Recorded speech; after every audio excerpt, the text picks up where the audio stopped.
Welcome, ladies and gentlemen, to the Ask ServiceMonster show, where you've got questions about your service business, and we've got your answers.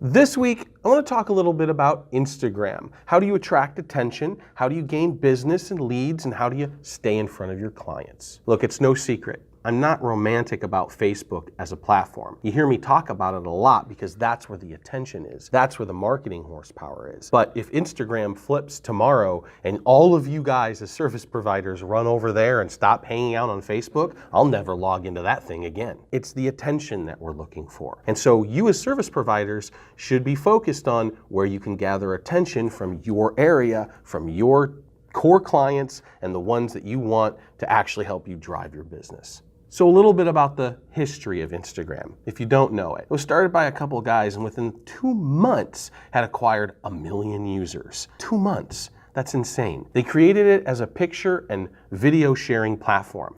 That's it. Now you might think, can't we do that on Facebook? But herein lies the interesting thing with vertical markets. We're gonna see more of these emerge as time goes on, as technology goes on, as online communities grow and change. But in this particular case, what they were delivering that Facebook wasn't is they leave out all the noise.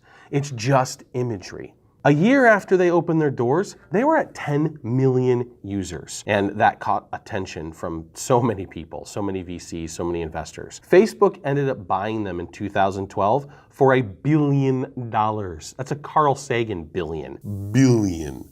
Nuts. And at the time, it was just like everybody kind of freaked out. They weren't really sure what Facebook was up to. Well, it's no surprise now. Instagram has 800 million users as of Q3 of 2017. It is attracting a huge amount of attention. So if you're not there, or if you've been skeptical about how you pull money and pull leads from there, let me give you a couple insights that will make this work for you. First of all, you have to understand a little bit about the platform, how it's different from some of the other platforms like Facebook and Twitter. And the first thing you have to really understand is it's an image-based platform. This is where the people who don't express themselves with words would rather express themselves with imagery, like video and pictures. Photographers, models, like this kind of thing, right? This is why people go on Instagram. It's for the beauty. Now, a big part of the platform, of course, is hashtags. When you post a picture or video, hashtagging it actually categorizes it and puts it in a group that can be found with other photos of the group. If you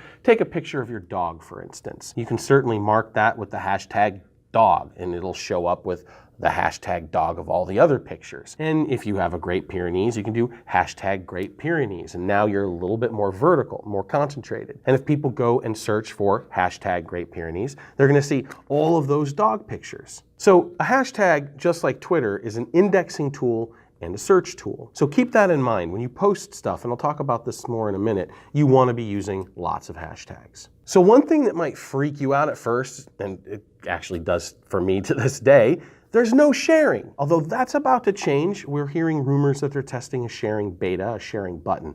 But for the longest time, up to this point here, as we sit here right before Christmas 2017, there's no sharing in Instagram. And so that makes the platform kind of unique. It's not a retweet, it's not a share. All other platforms have that share button. The theory was it would drive more people to actually following individuals as opposed to roll-ups and conglomerates, curators of content. Okay, so what does all this mean? How are you as a service provider gonna leverage Instagram and the 800 million people that are on it so that you can build your business, get more leads, and communicate with clients? I'm gonna start with the profile. Seems pretty self-explanatory, but you wanna have a profile that identifies who you are and what you're about. Don't make them guess. If you're there for business, then awesome. Put in your profile, awesome carpet cleaner for Seattle. And then put a link to your website. You get one link in your profile, use it, and make it to your website or to a landing page so they can inquiry or fill out a form.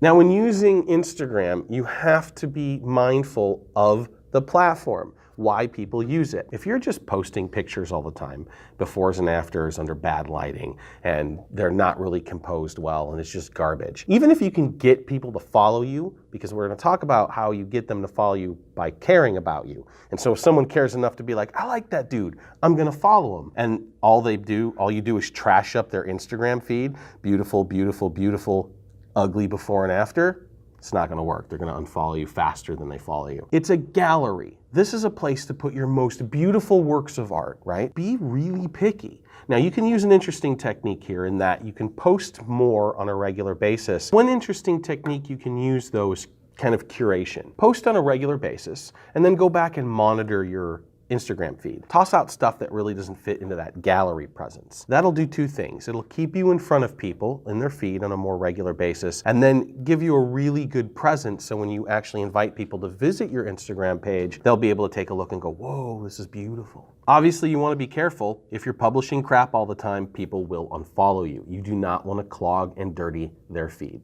Okay. Creating content, right? There's only really 4 reasons why you would create content. You want to educate, entertain, inspire, or convince. That's it. And so if you're just pushing content to be seen, ask yourself, what's the value to the consumer? Is it funny? Is it entertaining? Does it educate them or give them something of value? Does it help convince them of something or an idea that they may not have known? And does it inspire them to take action in their own lives or to call you or whatever the case may be? If the answer is no, it's crap content, and you really need to look about what you're doing to provide value to your audience. That being said, Instagram's the same way. Beautiful visuals with that intent: educate, inspire, inform, or convince. Really take a look at what you're doing and be creative about it. I've seen some really interesting stuff lately with people using filters and pretending they're a cat, or taking a cat and making it talk. And you just got to be creative. You got to think about what can I do to entertain people so that this is valuable. Jack Black is a good example of this. He tries all kinds of different stuff, and if he finds a drum beat that works, he sticks with it for a while. For a long time, he would do lip syncing of specific clips of music that he really liked. And he would zone out and play the air drums or air guitar or whatever. Just fairly entertaining, right? Because, let's face it, Jack Black's just entertaining. But when he found something that worked for him, then he would do that on a regular basis. Now, you don't want to flood. You don't want to just start like, I have an idea, and then 50 images later within 3 days, oh, I'm out of ideas, right? If you have that kind of inspiration, my suggestion would be create as much content as you can and then trickle it out over time. Consistency is going to be way better. And again, this is all stuff that applies to all platforms. Now, when posting stuff to your gallery, use hashtags. You want to use about 10 of them. And you want to geolocate so that people know that if you're in Seattle, they know that you're in Seattle. And so you can use that with hashtags too. A good popular method is like pets of or dogs of Seattle or Houston or Florida. Keep your area probably to the county or to a major city, right? And so hashtagging is important. It allows you to get reference. It allows you to show up in other things. Just make sure that the content is relevant to the hashtag. Don't try spamming. It's a really bad idea. Now, there's another interesting feature Instagram has, which are Instagram stories. And if you haven't used Snapchat at all and you're not familiar with Instagram stories, and now, of course, Facebook stories has them too, it's what's known as volatile content. You put it out and within 24 hours, it's gone, right? This gives people a kind of a sense of impermanence. It allows them to publish content and be more free with the content that they may have otherwise not published, especially on the Instagram platform. I think this is a brilliant move for Instagram, right? You don't want things to tarnish your gallery, but you really want to just keep pumping out content and drawing the attention of your followers. So Instagram stories are a great way to do that. The stuff goes away unless you promote it. If, let's say, you have 10 stories, which is just kind of little clips, a film reel, if you will, or a picture reel of your day, and one in there is strikingly good. A lot of your followers are paying attention to it. You like the composition. Well, obviously, then you can add that to your gallery. So the stories is kind of like a great way to just pump out large amounts of content, not really care what it looks like or how it presents itself. It's just being stashed and stored for people to play with and look at. It's going to go away in 24 hours, and if there's anything good, you move it to your gallery. Now, Instagram is not like Facebook.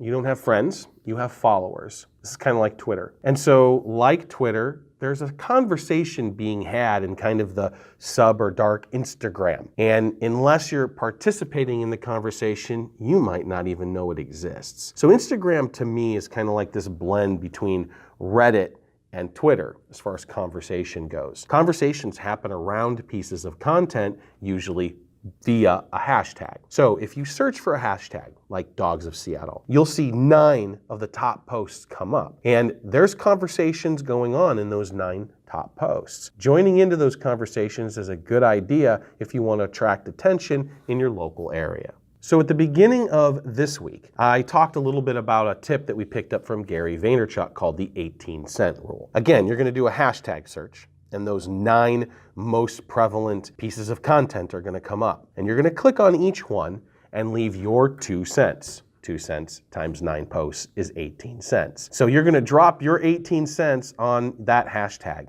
Do that times 10, and that's $1.80 a day, essentially, you're leaving with Instagram on those hashtags. That is a really effective way to capture attention and drive relevance and get followers. But you can't be spammy. Don't be on there and be like, use my carpet cleaning services.